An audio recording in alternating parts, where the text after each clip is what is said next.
మీరెప్పుడైనా భగవద్గీత చదివారా? లేకపోతే కనీసం ఒక మాట మాత్రం వినుంటారు. భగవద్గీతలో ఏ పేజీ తెరిచినా మన జీవితంలో ఉన్న సమస్యలకు సమాధానం దొరుకుతుంది అని. అలా ఎందుకంటారు? అసలు ఆ పుస్తకంలో ఏముంది? అది ఎందుకు అంత ప్రత్యేకం? ఈ ప్రశ్నకు సమాధానం తెలుసుకోవాలంటే ముందుగా మనం ఒక విషయం అర్థం చేసుకోవాల్సింది. భగవద్గీతను కేవలం ఒక మత గ్రంథంగా చూడకూడదు. ఎందుకంటే భగవద్గీత మన జీవితంలో ఎలా బతకాలో చూపించే ఒక మార్గదర్శి, ఒక ఆలోచన విధానం, ఒక అంతర్గత ప్రయాణం. ఈ గీత యొక్క నేపథ్యం మహాభారతంలోని కురుక్షేత్ర యుద్ధభూమి. యుద్ధం ప్రారంభం కావడానికి క్షణాల ముందు అర్జునుడు తన రథంలో నిలబడి తన ముందున్న వారిని చూస్తాడు. అక్కడ తనకి కనిపించిన వారు శత్రువులు కాదు, తన కుటుంబ సభ్యులు, తన గురువులు, తనకు ఎంతో ప్రియమైన వారు. ఆ క్షణంలో అతని మనసు పూర్తిగా కదిలిపోతుంది. ఇలాంటి యుద్ధం నేను ఎందుకు చేయాలి? గెలిచినా నేను ఏమి కోల్పోతాను? ఇది నిజంగా సరైనదేనా అనే ప్రశ్నలు అతని లోపల నుంచి బలహీనపరుస్తాయి. అతను తన గాంధీవాన్ని కింద పెట్టి యుద్ధం చేయలేను అని అంటాడు. ఆ క్షణం చాలా ముఖ్యమైనది. ఎందుకంటే అది కేవలం అర్జునుడి భయం మాత్రమే కాదు, అది మనలో ప్రతి ఒక్కరి భయం లేదా సందేహం అని కూడా అనొచ్చు. మన జీవితంలో కూడా ఇలాంటి దశలు వస్తాయి. ఏం చేయాలో అర్థం కాకపోవడం, మన నిర్ణయాలపై అనుమానం రావడం, నేను చేస్తున్నది సరైందేనా, నేను వెళ్ళే దారి కరెక్టేనా, to do or not to do, to be or not to be అని గందరగోళంలో పడిపోతాం. మన జీవితంలో కూడా ఇలానే ఒక దశ వస్తుంది.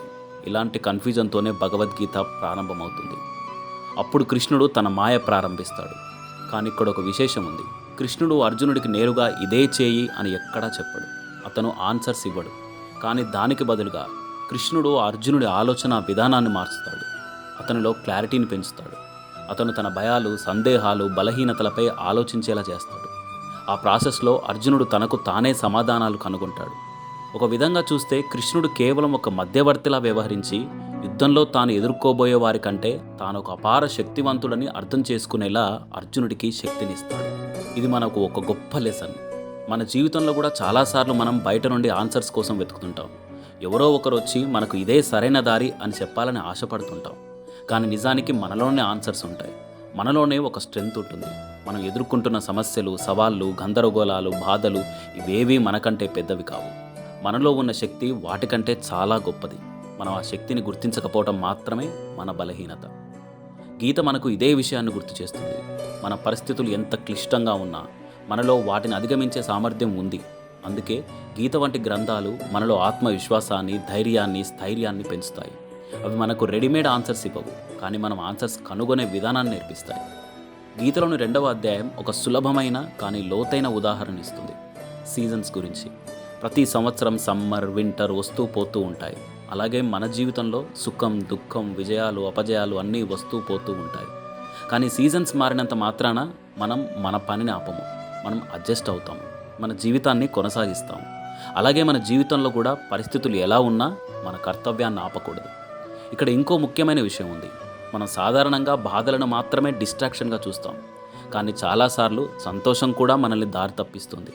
విజయాలు కూడా మన దృష్టిని మరలుస్తాయి. కాబట్టి సుఖం, దుఃఖం రెండింటినీ సమానంగా స్వీకరించి మన మార్గంలో నిలకడగా ఉండడం నేర్చుకోవాలి. ఇంకా గీత మనకు చెప్తున్న మరో ముఖ్యమైన విషయం మనసు. మన మనసు మనకు మిత్రుడా లేక శత్రువా అనేది పూర్తిగా మన మీదే ఆధారపడి ఉంటుంది. మనం మనసును సరిగ్గా ఉపయోగిస్తే అది మనకు సహకరిస్తుంది, మన లక్ష్యాల వైపు తీసుకెళ్తుంది. కానీ మనం దాన్ని నియంత్రించలేకపోతే అదే మనసు మనల్ని వెనక్కి లాగుతుంది. ఒక చిన్న ఉదాహరణ తీసుకుంటే, మనం ఉదయాన్నే త్వరగా నిద్రలేవాలి, వర్కౌట్ చేయాలి, ఆరోగ్యంగా ఉండాలి అని చాలానే అనుకుంటాం. ఉదయాన్నే 5 లేదా 6 గంటలకు నిద్ర లేవడానికి మనం అలారం కూడా సెట్ చేస్తాం. కానీ ఉదయం అలారం మోగినప్పుడు మన మనసు మాత్రం ఇంకొంచెం సేపు పడుకో, నేను ఆలస్యంగా నిద్రపోయావు, రేపటి నుంచి స్టార్ట్ చేద్దాంలే అని చెప్తుంది.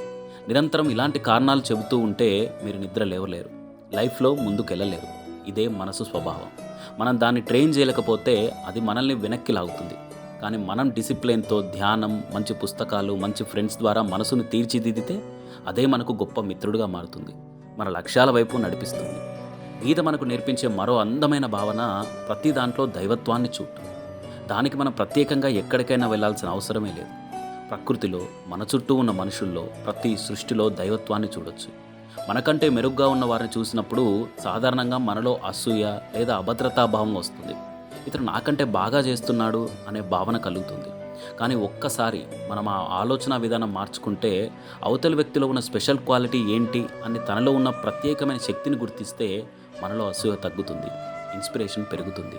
ఇదే గీత యొక్క అసలు సారాంశం. అందుకే అంటారు భగవద్గీతలో ఏ పేజీ తెరిచినా సమాధానం దొరుకుతుంది అని.